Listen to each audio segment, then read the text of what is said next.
I've never seen a diamond in the flesh. I cut my teeth on wedding rings. Dude, that's pretty cool. Man, that is a sad clown. Dude, that's pretty good. This is The Gloom, bringing you weekly interviews with F3 Omaha packs, exploring their F3 experiences and finding those sticky elements that create the glue in the gloom.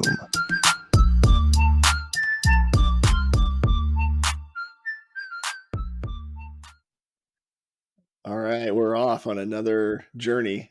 Hear another man's story, and man, we just prayed before we started, and I will say that's the first time we've done this before an episode, and I already feel a little different vibe. I'm really excited for this guy. So you may recognize this guy for the GIFs and the images on his tweets and retweets out there on Twitter. Maybe you got to hear his story if you were lucky at the Impact Retreat this last year. But I know for a fact you've probably been impacted by just being shoulder to shoulder in the gloom with our man Dollface. So Dollface, it's good to see you. Really, really appreciate you prompting us to pray before starting, and just want to hear where it all started. So who brought you out to F3? What was the EH process like? And then how did we land on the name Dollface? It's pretty intuitive just because you're a handsome guy, but maybe you could give us the story there. Sure thing. Thank you very much for the invitation today, guys. And I'll start out at the beginning. Da Vinci is the one who originally asked me to join, and I would see him at the gym occasionally, and he would just come up to me and say, "Hey, you should check this F3 thing out." And probably that was between 6 and 9 months before I actually came out. I would see him periodically, and he would just mention it to me off the cuff, and I said, okay. At that time, I was pretty busy with my job, traveling, and didn't really have the commitment to be there every morning. So I wasn't really going to head into something that I wasn't able to commit to it yet at that point in time. And then he finally got to me after I had a major medical thing that happened to me. I had a stent put in 2019 after being stressed out at the job, being overweight, eating crappy food at fast food and gas stations across Iowa and Nebraska. And I said, well, got the stent put in. I said, it's time to make a change. So I wanted to go to the gym more often, but I figured, hearing this was a beat down and being an ex-military type of person, I was all into that with the, beat down style with that aspect into the workout and being around a bunch of other guys. So I said, well, yeah, I'll go ahead and do that. So that weekend, before I started on a Tuesday at Cornhusker Handicapped, I was encouraged to come out by Da Vinci. And then I had a wedding with one of my wife's coworkers' sons. And she works with Huffy's wife. So I was able to talk to Huffy at the wedding that Saturday. And he encouraged me to come out. And then I also go to church with Sister Act. So I saw Sister Act on Sunday. So it was like a trifecta deal. And I said, oh, I'm just going to go out and try it out. So I was really excited. And I said, well, kids are out of school now. I can go ahead and start posting. And went ahead and did that on that Tuesday morning at Cornhusker. And Gunner was the one who was queuing that day. He had us running up and down the parking lot staircases. It was a sweltering 80-some degrees with humidity probably around 80% or more. So it was fun jumping in the burpees right away and running up and down the stairwells. And apparently he told me after the beatdown and after he named me Dollface that he pretty much had the name figured out in advance. I'm not sure how, but my real name in real life is Ken. So I figured the Ken and Barbie doll came into the equation there. And I didn't even have time to share any of my background or my story or anything. Within like 30 seconds, you're Dollface, and that was the end of the story. Okay. Well, hopefully you're getting some royalties from the Barbie movie that's out now. I haven't seen it yet, but yeah, that'd be nice. Well, you had 3 guys that were kind of hammering on you to come in. Who do you actually give the credit to EHing? It was definitely Da Vinci. Okay, nice. Yep. Well, and you're talking about having this, a serious medical event, right? That you had gone through before you actually decided to join. I guess, how far along, I mean, you have this medical event, and then how long passes before you say, okay, I'm ready to do it? Because I'm sure there's some lag time of recovery, and you don't want to push yourself too hard for something like that, I'm assuming. So I'm just kind of curious there. Well, it was 2019, so that was pre-COVID. So right after the event happened, I was like hard into it as far as doing the cardio rehab. So I did that cardio rehab for a good, I don't know, 9-10 months after the fact until I went through all that and lost a lot of weight there. Was still on the medications, and the medications were just pulling me back. It's like the blood thinners, Prolanta, and stuff like that. I could barely breathe taking that stuff. So I kind of weaned myself off of all drugs while I was recovering through cardio rehab. And I was still trying to go to the gym occasionally, but being with work and running all over the place, I couldn't have any consistency there. So I just made a decision, like, as soon as the kids got out of school, I don't have to take the kids to school, and I'm just going to commit to do it first thing in the morning. And Nice. so I just started doing it. I think the first week of F3, I went Tuesday, Wednesday, Thursday. The following week, I did 4 days a week. And then I think after that, I was kind of consistent doing 5 days a week. So What, I'm curious too, because and I love Gunner, right? Nothing like a Gunner cue. I'm sure he and I we exchange our favorite, P90X or insanity exercises to do in an F3 workout. But curious if you had a chance, and maybe this isn't necessarily fair because you've been to so many namings of new guys, but if you had a chance to be in that circle and actually say a few things about you, what do you think you might have said? Oh, as far as introducing myself? Yeah. Geez. I would have shared my military background, of course. Desert Storm vet, married family with 2 boys that are in high school, interested in like sci-fi, so I like Star Wars and stuff like that. That's probably pretty much the highlights, I guess. Yeah. So I don't know. I could say I did a bunch of temp jobs in my younger years. One time I worked at a Skinner macaroni plant, and we were cleaning up, sweeping the floors and stuff. I ended up sweeping some dirt and throwing it in a bin that was actually good food, and they had to, throw the whole thing out. But that was one weird story. Yeah. Well, so I guess, I don't know. Dollface is a good name, right? We could have named you Macaroni, or there would have been some other, I don't know if you had a worse nickname. Things. Yeah. Yeah. I don't know if you had a nickname in the military, but it seems like you've adopted the name pretty well. Yeah, it's been pretty good. I mean, I get anything. I mean, remember one time working out with Two Step, I was called Two-Face. I think there's people that call me like Babyface and stuff like that. So Wonder Boy's the one who always says that. But yeah, he knows my real name. He just forgets it. That's funny. I love that. So from a fitness perspective then, or just, I guess, just a health perspective, how are things today, heart health wise, and everything going okay? They're a lot better. I've been off all my medications. I just take basically vitamins and supplements at this time, praise God. And I've lost probably about roughly between 45 and 50 pounds from my original weight. So just kind of trying to stay down. I need to do a little better, kind of gaining it back after the Queen service this year or so, but it's something we always need to continue to work on. What was it about F3 that kind of attracted you here, at least from the fitness perspective, right? You're talking about how you're taking it upon yourself to work out and you're going to the gym. What was it that kind of made it stick here? Group of guys, instead of working out by yourself, you're around other guys and you can give them crap and they can give you crap back and encourage them, and you can get pushed by other guys. And I really encourage guys to do that more often in the gloom. I'm like, yeah, we go there, we work out, kind of chit chat, stuff like that. Get on each other, push each other, encourage each other, do a little bit more. Yeah. I think a lot of times we get in the routine after we're doing and, F3 and posting every day for a while. We just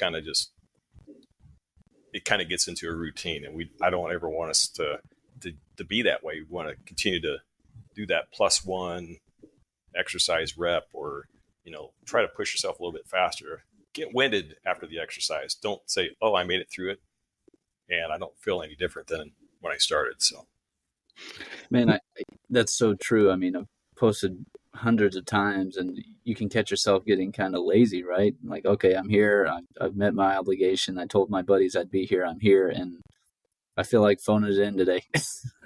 And then it just becomes more and more consistent. Hey, I'm just gonna do the bare minimum, bare minimum, bare minimum. I like this idea of like winning the workout or whatever, or however you just phrased it, and continue to push. Some of that, I think you're right, comes from the guys. It's Plague saying, "What are you doing, man? I'm doing 5 more than you're doing right now." Yeah, I appreciate that too. I think it's one of those things where the experience in the gloom, right, during a workout then transforms, into other areas of life, right? So then, if I'm helping keep you accountable with the workout, then I can help, with other things that I may see. Just building, same way we build confidence in leading a workout, building confidence and just giving each other regular, feedback, and I think that's what really sharpens iron there. I am curious because you mentioned just kind of your progression of workouts. Did you talk to me about like running versus weightlifting, coupon exercises? Where did you find yourself gravitating towards at the beginning there? Or what have you enjoyed the most, I guess? I kind of jumped in with everything. I think that first year I started in May. So the end of May, May 25th, when school was getting out. And I just ran after and tried everything. So I did the heavy metal, I did the brickyard, did the regular beats downs. Still trying to advance myself on the running side. So I haven't done like a Paradise or anything like that officially, but something on my to-do list. So that is something that's kind of some of my stretch goals for as F3 goes. But yeah, I love that. And tell me a little bit about, because I think there's a lot of fellowship that's pretty sticky at heavy, right? I think a lot of guys go there, and I don't know, maybe it's Folsom's music, or I think I just saw a heavy metal though that was done to the Beatles by Frosty. So I don't know if that qualifies as heavy metal. But talk to us about maybe the influence of music during a workout like that. sorry to say, I have never led a queue with any music Oh, on you my haven't? own Okay, ever. So nice. I like to plan my exercises for the routine in advance and try new things out. And I just end up running out of time to try to even find a playlist on top of it. So that's probably another one of my goals. But I think it's awesome because energy or music is an energy. And when you have the right music with the right workout, it kind of pumps you up and gets the blood flowing and gives me energy, depending on what the music is, of course. So there's been some great heavy metals that people have brought the good energetic music, and then there's been other times like that didn't work out so much. So when I look at trying to make my own playlist, it's like it's kind of an important thing, if you want to have the right environment to motivate people, you got to have the right music to go along with it. Unfortunately, haven't had the time to do that yet. Yeah, I'm kind of like you. My school of thought always was, if you need music to pump you up, you're weak. Hey, come on. You're mentally weak, man. You don't need the music. Just be in your thoughts. You don't need any noise. That's funny. Well, tell us about kind of where you were at within your life on the fellowship piece. I don't know if you're from Omaha, you're from the area, how long you've been here, but your group of friends, your community, that type of stuff. Great question. I was pretty much friends with my wife, and that was pretty much it.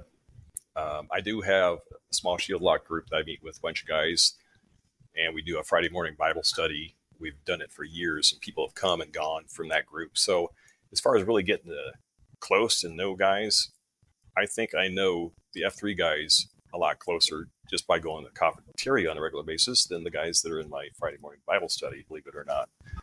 Just because I spend more quality time with them, discussing life and doing tough crap together with each other in the gloom. So, but beforehand, I was busy working.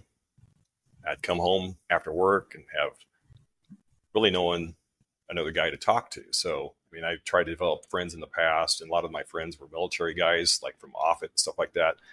And they would just leave and transfer somewhere else, and we just grow apart, never see each other or talk to each other again. So it's it's a night and day difference getting him plugged into F3 with that second F component. What about, you mentioned like Queen service? What are some of the other maybe second F kind of flavor things you've participated in that you think are helpful or that other guys should look into? Cafeteria.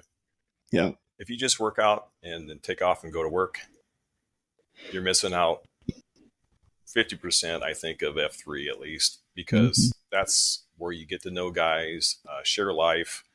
Of course, you can do that during, a mosey here or there, but, just sit down and eye to eye, talk about life and struggles and be vulnerable. And I think that's where the real glue happens, right there at the cafeteria. Yeah.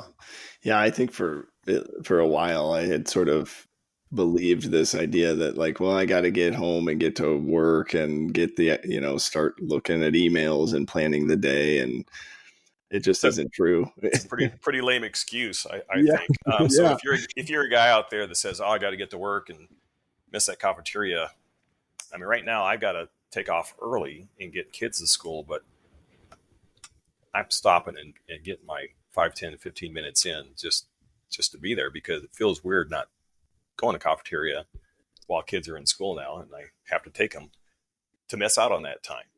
Yeah. So yeah.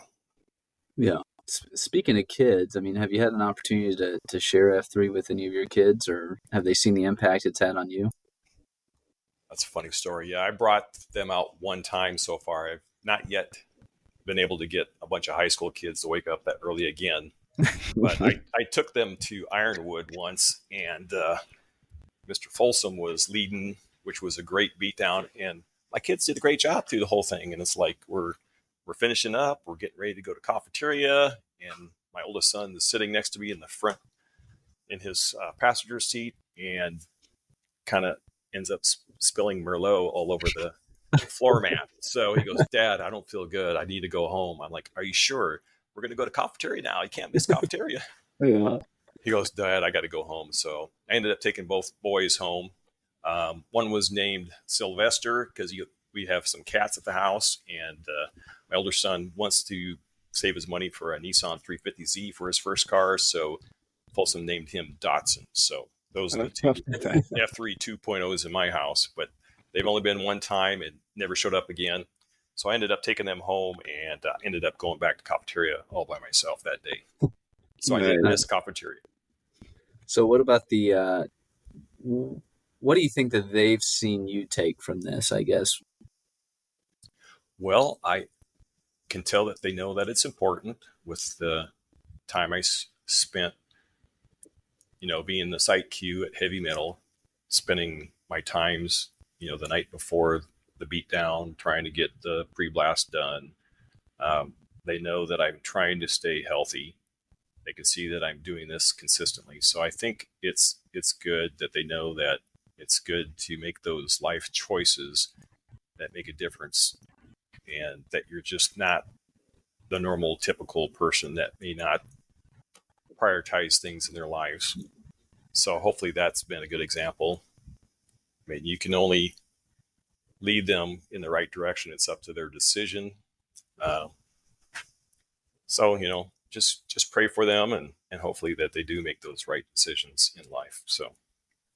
Yeah, that's a good example. And just teaching them the value of having a community, right? Of friends, right? I think sometimes it's hard to get that message across. I know for me, it's, it's also kind of a lot of funny moments too. I love the story of spilling Merlot. That's something you'll probably tell it at their wedding, or just something that they'll always remember. But I'm curious your thoughts too, because I think one of the opportunities we have within F3 is sort of, you get next to these guys, and then there are mentoring opportunities or shield lock opportunities. And you mentioned your Bible study group, but curious about, your experience with maybe a shield lock or a mentoring sort of relationship. Has that been a part of your journey in F3? Oh, not specifically planned out and enacted. I think on a daily basis, there's many opportunities. Last year, I did have the opportunity to do a respect hate pop up with side dish. Miss that dear brother who moved on to Salt Lake City. So, but yeah, it's a great opportunity to work with the younger packs. I mean, I don't feel like I'm an old guy by no means, but I think we're all men. We're all on the journey of life, and we're all in this together. And it's just great to bounce stuff off each other, work together, collaborate, on CSOP stuff, on the beatdowns when you do a combo beatdown, double Q. And it's just great to be there to encourage and to share in life. And I think that's what helps me stay with F3 is because, yeah, I go to work but the time that I spend with work coworkers compared to the guys in the gloom is just way different. Mm-hmm. I mean, and you can get so much closer to guys at cafeteria and through the beatdowns because you're going through hard stuff together. And we have our, credo, leave no man behind, and always go back and pick up the six. And yeah, we need to be doing that in work, but it's so much easier in the gloom to do that. And it's so much fruitful to see guys who start their initial posting in F3 and see where they started and where they are today and how they accelerate, and just keep encouraging the growth and the strength increasing and the speed, and be able to go on the farther runs than when they started. So hopefully that's enough to answer that question. Yeah, no, it's perfect. No. I love that. I think when we talk about Whetstone with QSource, it comes up all the time that like there's so much mentoring going on that's not formal mentoring, right? Or like that, it's like, and it doesn't have any boundaries as far as age or race, right? I think with the like you said, we're a group of men, and like we are all learning from each other, sort of on this like continuous thing. So it's really cool just to hear your perspective on that. Yeah, speaking of QSource, I haven't really made it to a whole lot of QSources. I did start the Beverly Hills one when I posted last week, and I had to leave after 10 minutes to go take kids to school. But yeah, I definitely want to hit more of the QSource workouts and the cafeteria discussions. Definitely, that'd be something to look forward to in my future. It's all good. Everything you do should be measured as a metric against me because I've attended one. You've got me beat. So no, those are all good things. Well, I do want to back up a little bit. You were talking about these F3 principles and how they're easy to apply with guys you're working out with, and that may not be so easy to apply with people that you're working with. I am curious on there's things that you've taken from F3 or from the group that you have been able to apply in your regular life. Definitely. Another great question. I just think the whole aspect of leadership. I'm in my mid 50s now, just turned 56 back in April. And when I was a guy in my 20s, I was definitely pursuing leadership and reading books and listening to talks on tape, cassette tape back in the day. And what are those?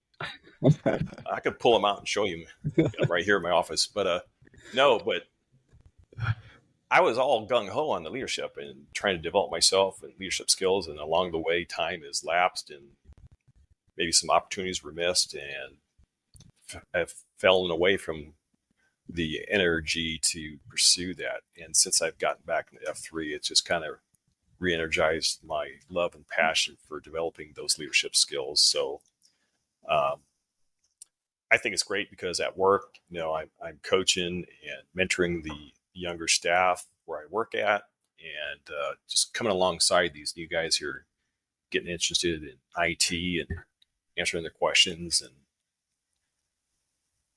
stretching my patience and stuff like that. But it's been a good time to use some of the skills that I've re-energized through the F3 environment to place them into my life again. So plus getting stretched with the third F2.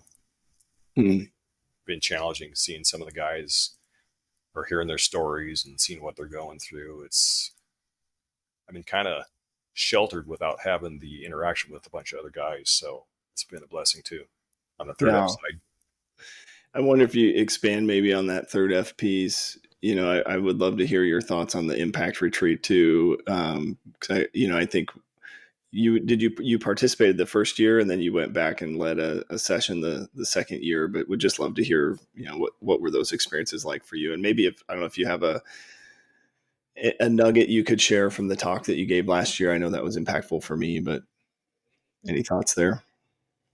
Oh, well, the impact retreat is what the title is. It's an impact on your life, and it made a difference. And for me, it was the beginning of a new year. It's like usually the first weekend in January. I'm like, well, we're starting a new year. Well, let's get started off on the right foot. Let's try to make an impact that's going to build something into me at the beginning of the year and that I can carry through and take through the rest of the year. So that's kind of what my objective was for the first year, and going through it, receiving letters from loved ones that they had planned and beforehand, unexpected to us as attenders receiving these letters, was just kind of a blow your mind away moment. So that was very special. But just getting your mindset correct, in the right thinking mode for the year, by just hearing a bunch of guys' stories and going through some discussions and just spending time out in God's beautiful creation alone, meditating and talking to him, just puts you in the right mindset for a great year. So that happened both impact retreats. I would encourage anybody who hasn't been to an impact retreat to definitely consider and set some time on your schedule, a way to go ahead and attend this coming year's impact retreat, which will be the first weekend of January again. So if you want more information about that, you can talk to Sister Act and Grills. But as far as for my speech or my talking share time that I shared this year, and I'm by no means prepared to go through a lot of it today, but it was just to know how God loves you. And it was just a bunch of things that I shared with the PAX, that I asked God to give me some direction. And I was able to kind of focus on a few areas, from how we're surrounded by people who love us, to show us that God loves us, how he gives us his creation, that we can see stuff that he's made for human beings to live on this earth and to enjoy, as far as weather and plants and the wind, against our faces.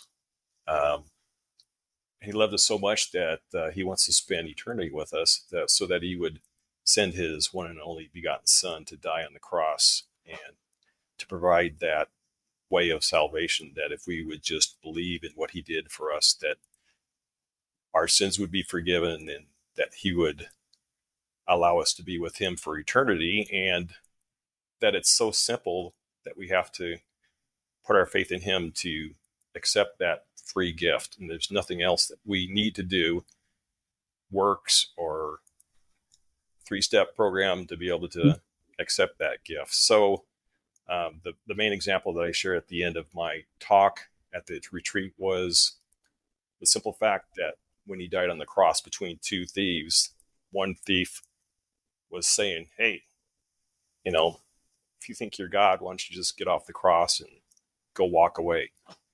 And then the other thief said, don't give him a hard time. This man is innocent. He hasn't done anything wrong. And he turned to Jesus and said, Lord, let me into your kingdom. I believe who you are. And Jesus said, you're going to be in my kingdom today. You'll see me in paradise today. And that thief, he was on the cross, nailed there. He couldn't do anything. He couldn't go out and feed the poor. He couldn't go out and go to church and worship or help the leper down the street, make a living or anything like that. So basically all he has to do is say, thank you, and I accept who you are. So That's kind of how I summed it up. So Yeah. hopefully that ringed in with somebody that said, hey, it's pretty simple. Yeah. I think it's just a good reminder of, that in the world we get so caught up with, like you said, that like, okay, yep, I get it. I believe now. What do I have to do? And I just remember it was a good reminder for me of like, sort of my personal revelation at that retreat was Jesus saying it is finished, and this idea that we don't have to do anything. And that's really hard, right? The non-action, the require, we're sort of like, well, wait a minute, that sounds too easy, too simple. So anyway, I just love that. But this is really about you. So I want to hear, maybe the background, like how did you get to this place where you're so confident and bold in your faith? How did you, what's sort of your history been like from a third F or faith perspective? Oh, sure. Let's do the short version. I don't know. Fortunately, I grew up in a spiritual family, and my family was very involved in going to church as a kid. So I attended regularly, weekly basis, many times a week. Went to a small Baptist church in Bellevue. So kind of was very strict and, straight and narrow. Since that I've learned that Baptists aren't the only ones that are going to heaven. So, there's a lot of people out there who believe what Christ wants us to believe and is going to be able to accept his gift of salvation. So, but just going through life, I was in the military, so I got called up for Desert Storm, and just by knowing and being 100% certain that if I did die in a war situation, that I would be with God for eternity. So there was times that a bullet flew probably really close to my head, and I survived. I've seen Scud missiles blow up over my head, and I survived. And I've seen people being scared over there in Desert Storm, wanting to make sure they had a flak vest or a bulletproof vest while they're on guard duty, just in case, and wasn't enough to go around. And I'm like, I was just thinking to myself, what's a bulletproof vest going to do to protect me from a 30-foot Scud missile anyway? So,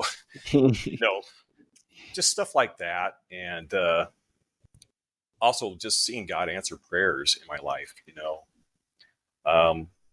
when stuff happens like that, for sure there's a God and that he's there and he's actively moving, and he's actively moving through us as Christians praying and asking him to do stuff. So one time I was over there, and there was a guy that was bunking in the same room as I was, and he was going to have to go forward into the front lines and do some work. And I was just like concerned for the guy. So I was just asking God, give me an opportunity to, before he leaves, to have an opportunity to share with him the plan of salvation, to make sure that he knows that if something does happen, he'll have the assurance and the know-how to accept you and receive your gift of salvation. So it was kind of an intense prayer, the most intense prayer I've had in my life. I don't know why I was really concerned for the gentleman, but ended up praying that evening, and ended up both of us going our own ways the next day to do our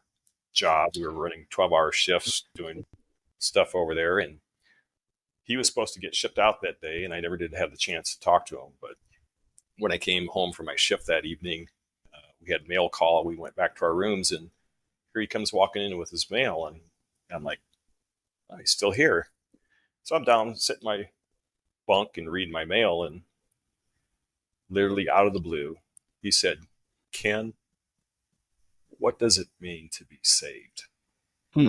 Wow. So I had the opportunity just right then and there is just go through everything with him. And he was from Hayes, Kansas, and he goes, oh, well, thank you for sharing that with me. I'm pretty sure I did that when I was younger, and just wanted to make sure. So it was just an incredible moment of showing me that God answers prayers, and that he still does. He still cares about everybody, even in the worst situation. And then further on in life, after I was married a while back, I ran into a bunch of financial issues and ended up making bad decisions and stuff like that. And I didn't file for bankruptcy, but I was about that close of getting there, and things were really rough, and money wasn't there, and just had to throw everything on the Lord and have Him take care of situations. Ended up getting sued by some credit cards, and they sucked all the money out of my accounts and my kids' accounts like a week before Christmas one year. And Wow. it was a whole rough situation, and just how God worked through that situation with car problems, minimum cost to get cars fixed for like less than $100. Never happens. Having money for food, getting a gift Visa card at work for $50 to put food on the table, unexpected, just stuff like that. So I just seen God move in my life, and I know that He's there, and even through the tough times, He's there. So I've been able to just be confident in praying to the Lord and asking Him for things, not just things, but through tough times and stuff like that. So Yeah. Well, love that. And certainly appreciate you sharing that Desert Storm story is awesome. It's actually really interesting. Plague and I were just having a conversation, a Bible study about, evangelizing or sharing the word and bringing people to Christ, and how difficult that can be, right? And I don't know if it's insecurities in your own relationship with God.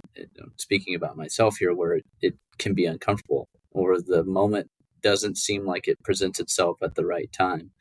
But maybe it is, like you're saying, the power of prayer here. Hey, give me the opportunity to do this. I just love that. And we equated it to EHing, and by all means, those things are not even the same at all. no. But I was like, it is difficult to share something that you are passionate about, and I think it's because of a fear of rejection. How have you kind of put those feelings aside when you're sharing your beliefs, sharing something that's so obviously important to you? Well, we first of all, we need to understand that they're not necessarily rejecting us; they're rejecting the message of Christ. So they're actually rejecting God and His message, and we're just instructed or to just be honest and share what we know.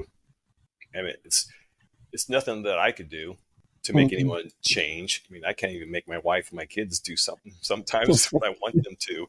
It's up to the Spirit to move, So it's kind of like building a house, It's not just me, or it's not just you guys.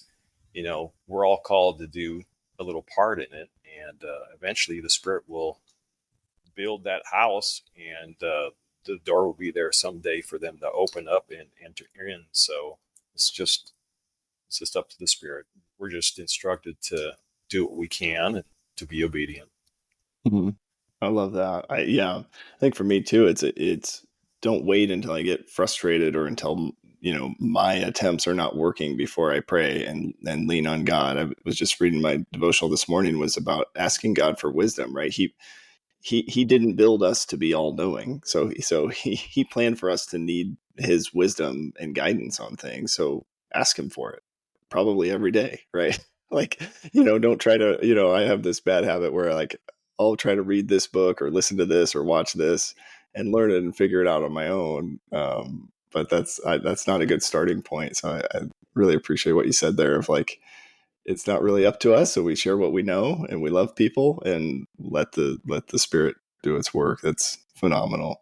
I am curious, as you've been in F3, then how have you seen us, maybe provide opportunities for, I don't know, maybe it's those conversations or just for guys that maybe aren't where you are with their faith to like grow or to explore. I think the common story we hear when we interview people is, I grew up in the church, I went to college and slipped away, and maybe now I'm at a point where I'm getting back into that or exploring that. But in terms of F3, how are we doing kind of giving guys opportunities to explore those questions?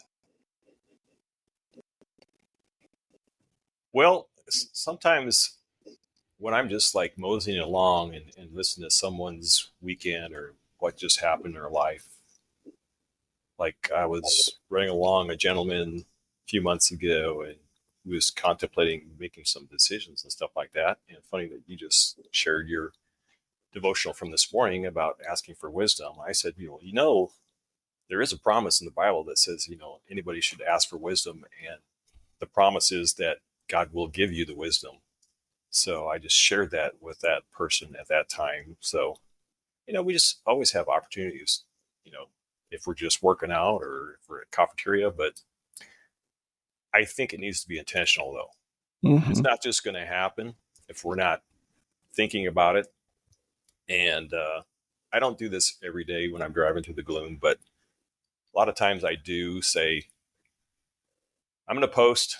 I'm not just going to post as a post. I want to be there to energize. I want to be there to motivate. I want to be there to make a difference in someone's life. God, can you help me do that? And I probably should do that more often. But I want to be there for a reason, not just for myself and not just to go through emotion, to get some exercise in and check my box off for the day. But I think it's a great opportunity that Third F provides also, as far as opportunities for like the brush up campaign that just happened, to be out there and show our community that we care about them, the food pantries that we donate to and get involved with. I would encourage guys who have not done any of those extracurricular Third F opportunities to go ahead. And I know usually they kind of happen on the weekends or out of F3 hours, but yeah, bring your family along.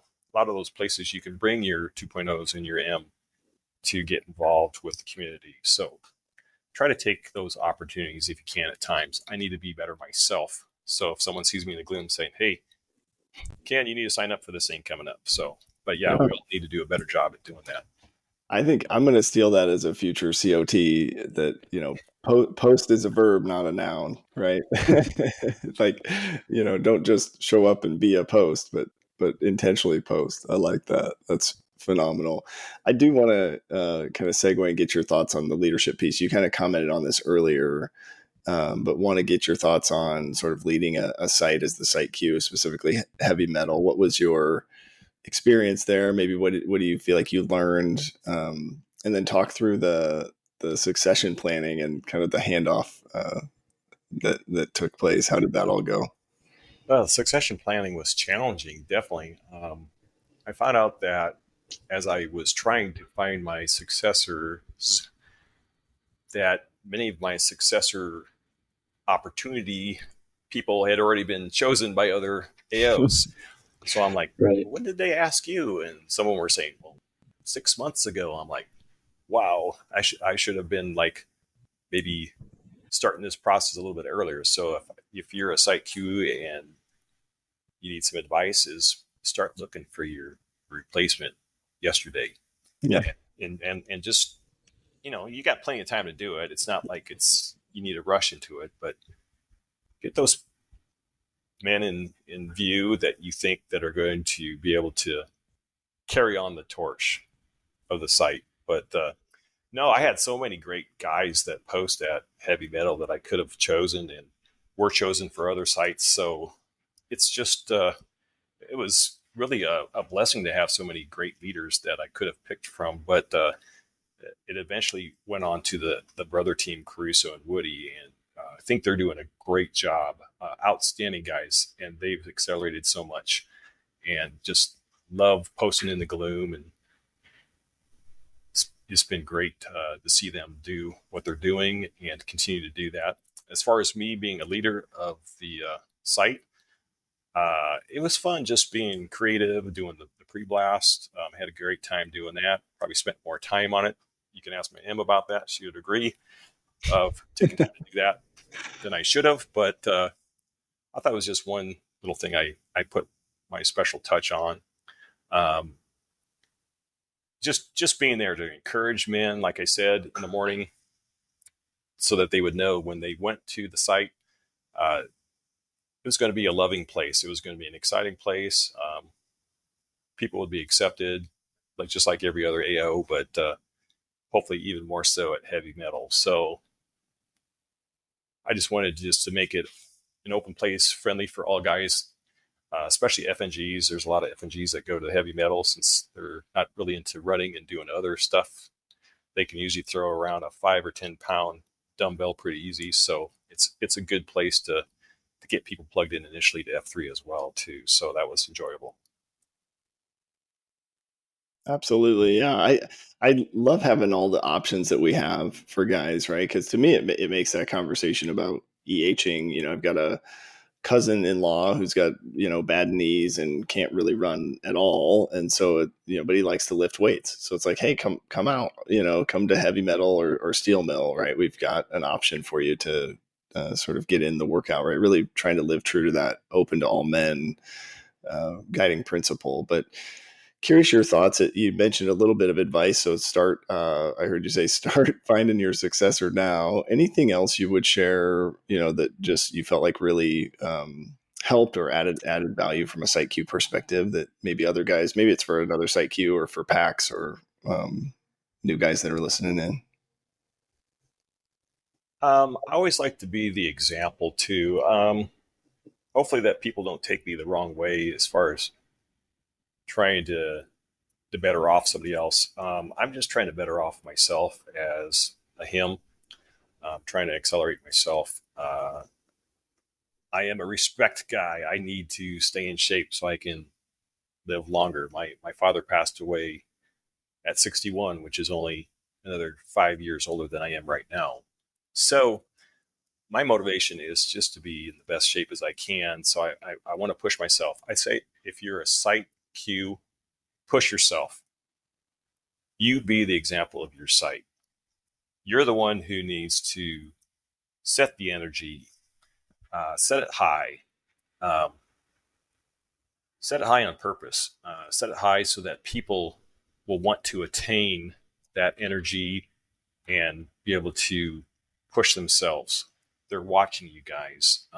They may not say it, just like your kids. They're seeing what you're doing. If you're not doing every rep and doing the form right, why should they do it? I don't want anybody slacking off. If someone's there, they're calling out the 10 burpees. We're not doing 8.5. We're doing the full 10. So if I'm the oldest dude who's doing them the slowest and I'm not finished with my 10 yet, I need to be completing my reps and people are there watching me. So I would just encourage you as a Site Q to set the example, set the energy, and then people will follow. Man, I love that because I honestly believe that the sites take on the identity of the Site Q in some way or another.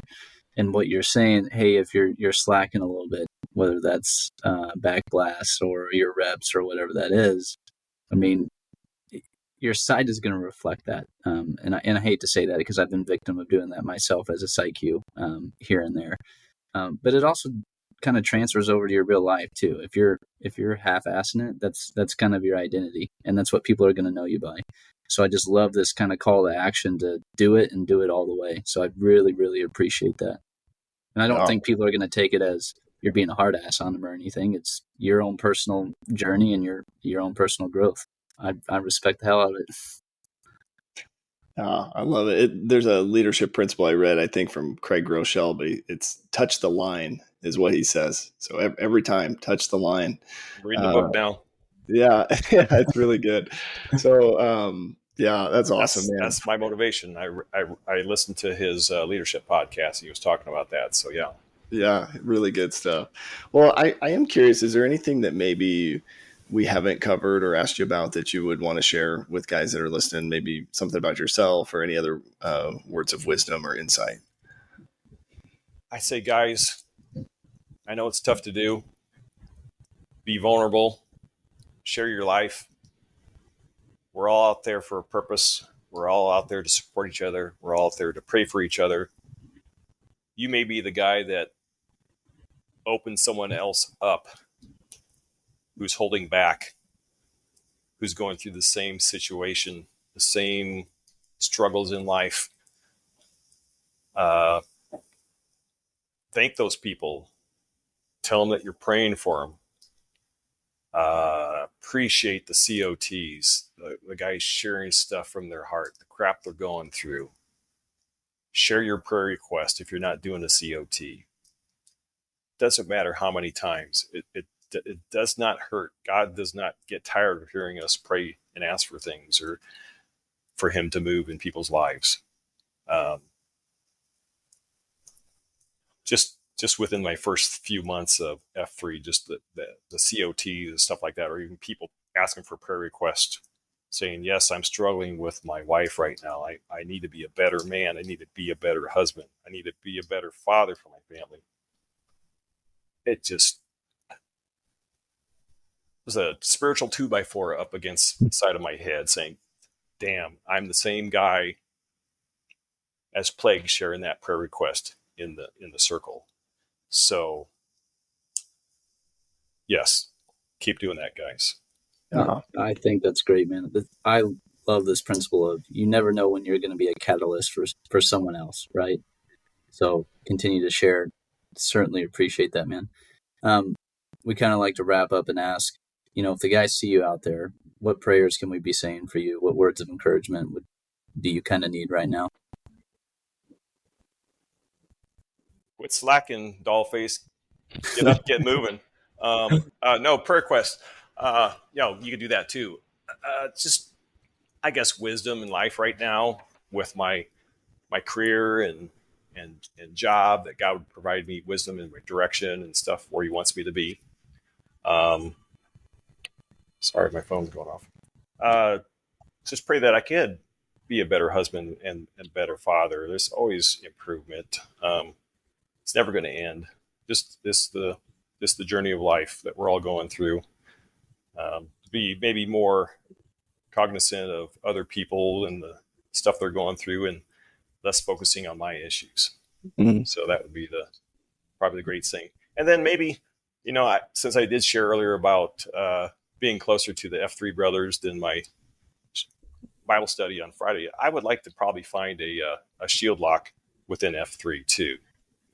A group of guys where I could grow close together and pray for and meet with on a regular basis as well. So, heck yeah. Absolutely, man. We'll be praying for you for those things. I think, I just want to affirm, your story and the way that you've shared, being vulnerable and just some of the insight, I think is super valuable to me listening, but also to other guys. So just wanted to say thank you for your time today. I think this has been phenomenal. So looking forward to getting this out to the guys. I do want to do a little name-orama to wrap us up. Let's do it. All right. I'll go first here. Brandon Flearty, 37, The Plague. The Plague. John Whitworth, 32, Pony Express. Pony Express. Kenneth, 56, Dollface. Respect. And he's got the frame, right? It's tough. Once you get to respect, we can't really say another thing. So I don't know if we'll still neigh when Pony turns 50 or what. That's a whole new world. Yeah. Forever. At my funeral, we'll find out. Awesome. Hey, thanks, fellas. Have a great day. Have a great one. Later. Bye.